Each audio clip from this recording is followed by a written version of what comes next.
क्योंकि वो जानते हैं अगर इस्तीफा दे दिया तो दबे हुए राज भी वो न खोल दें। कोई कल्पना नहीं कर सकता था कि आजादी के बाद इस तरह का व्यवहार किसी सरकार ने किया कि कभी हिटलर ने अपने पॉलिटिकल लोगों के साथ इस तरह का एक गैंग बनाया था। लगता है इस तरह के लोग थे जो प्राइवेट ड्रेस में थे और लाठी लेकर के लोगों को मार रहे थे। जो डॉक्टर्स, जो वीडियो मैंने भी पोस्ट किया है, डॉक्टर्स क्या बता रहे हैं कि सर खुले हुए आए लोगों के बच्चों के। क्या इसीलिए सरकार बनी थी? इसलिए इनका नारा था सबका साथ सबका विकास। यही सबका साथ है और यही युवाओं के लिए संदेश है और यही विकसित भारत है, यही अमृत काल है। क्या ये भारतीय जनता पार्टी अपने मंत्रियों पे और संगे साथियों पर इसलिए दबाव नहीं बना पा रहे हैं और इस्तीफे का दबाव इसलिए नहीं बन पा रहा है क्योंकि वो जानते हैं अगर इस्तीफा दे दिया तो दबे हुए राज भी वो न खोल दें। इसलिए भारतीय जनता पार्टी अपने किसी संगी साथी मंत्री पर दबाव नहीं बना पा रहे हैं और वही कारण है जिसकी वजह से इस्तीफा नहीं हो रहा है। इस्तीफा देने वाले कहीं दबे हुए राज न खोल दें, इसलिए किसी का इस्तीफा नहीं हो रहा है। और जो कल छात्रों के साथ, युवाओं के साथ हुआ है, कोई कल्पना नहीं कर सकता था कि आजादी के बाद इस तरह का व्यवहार किसी सरकार ने किया हो। सर पर चोट है, आंसू गैस के गोले चले, लोगों के सर पे टांके आए हैं, पैरों की हड्डी टूटी है, हाथ की हड्डी टूटी है या टांके आए हैं। कई बच्चे जो दूर दूर से चल करके आए हैं, जिन्हें दिल्ली का रास्ता नहीं पता था, केवल सरकार के खिलाफ नाराज होकर के आए थे, उनके साथ जो व्यवहार हुआ है। और यहां तक सुनने को आया और सोशल मीडिया पे जो वीडियोस आए हैं कि कभी हिटलर ने अपने पॉलिटिकल लोगों के साथ इस तरह का एक गैंग बनाया था। लगता है इस तरह के लोग थे जो प्राइवेट ड्रेस में थे और लाठी लेकर के लोगों को मार रहे थे। कभी हिटलर ने बनाया था और आज हम लोग भारतीय जनता पार्टी की सरकार में देख रहे हैं।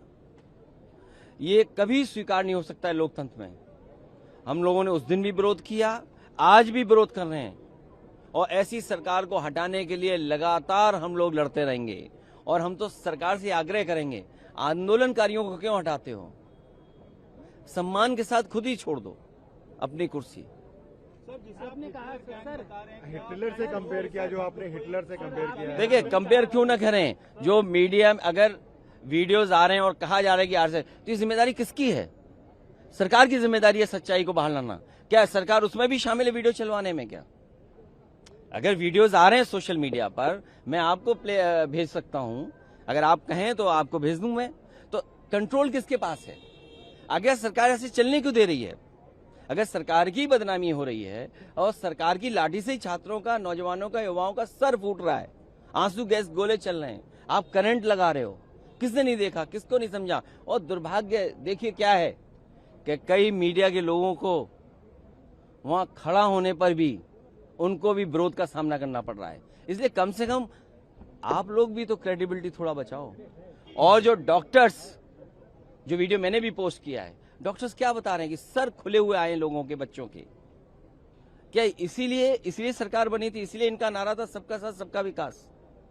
यही सबका साथ है और यही युवाओं के लिए संदेश है और यही विकसित भारत है, यही अमृत काल है। क्या यही विश्वगुरु बनने का रास्ता है? क्या आप छात्रों पर लाठी मारेंगे, आप नौकरी नहीं देंगे? और अगर नीट में हेरा फेरी हुई है, नीट का पेपर लीक हुआ है, तो किसकी जिम्मेदारी थी?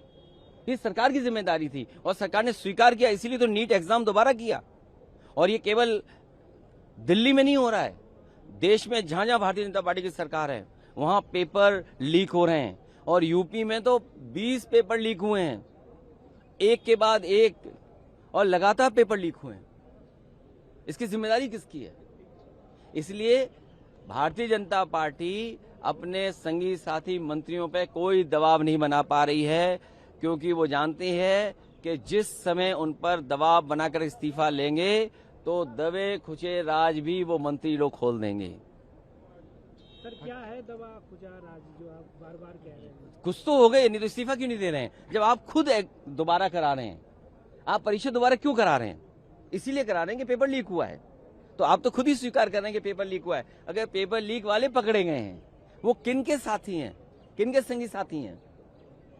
सर मीटिंग सदन की नहीं चला, चर्चा की मांग कर रहे हैं। चर्चा हो और बात तो साफ हो। अच्छा, मंत्री जी को क्यों रोक रखा है? मंत्री जी को क्यों नहीं हटाते हो आप? भाई पेपर लीक हुआ है, करोड़ों परिवार उससे प्रभावित हुए हैं कि यूपी में 4 लाख बच्चों ने लिखा, लगभग देश के पैमाने पे इतने बड़े पैमाने पे लिखा, तो कितने करोड़ परिवार हो गए? तो आप क्यों स्वीकार नहीं कर रहे हैं? और क्या दबाव है जिसकी वजह से आप इस्तीफा नहीं ले पा रही हैं? बताइए आप आंदोलनकारियों को हटा रहे हो। मीटिंग में प्रधानमंत्री जी की तरफ से कहा गया कि सख्त एक्शन लिया गया है, नीट एग्जाम में जो भी दोषी है उनको गिरफ्तार भी किया गया है और ये कलेक्टिव रिस्पॉन्सिबिलिटी है। तो क्या कहेंगे? ये कलेक्टिव रिस्पॉन्सिबिलिटी कैसे हो सकती है? ये सरकार की जिम्मेदारी है कि पेपर लीक ना हो। और उसके बाद अभी शिकायतें आ रही कि बच्चे जो अपनी ओएमआर शीट दिखा रहे हैं, उसे बड़े पैमाने पे धोखाधड़ी हुई है उनके साथ। उसकी जिम्मेदारी किसकी है? क्रेडिबिलिटी कौन बेटर करेगा? क्रेडिबिलिटी कौन अपनी ठीक करेगा? और सोचिए आप, सदन में अभी भी नारे लगा रहे हैं दान चोरी के बाद भी। इससे ज्यादा शर्म की बात क्या हो सकती है? एसआईटी के बाद एसआईटी बन रही है। एसआईटी ने पोल खोली, कुछ राज खोल दिए, अभी और राज खोलने जा रहे हैं। भाई एसआईटी नहीं तो राज खोले। एसआईटी की वजह से ही तो जेल गए, दान में और चंदा चोरी में, चढ़ावे में। तो अब एक और एसआईटी बनी है, सुनने में आ रहा है। तो इसका मतलब और बड़े राज खुलेंगे। कुछ लखनऊ वाले खोलेंगे, कुछ दिल्ली वाले खोलेंगे, राज तो पूरे खोलेंगे। प्रभातखबर.com, विश्वास वही, रफ्तार नहीं।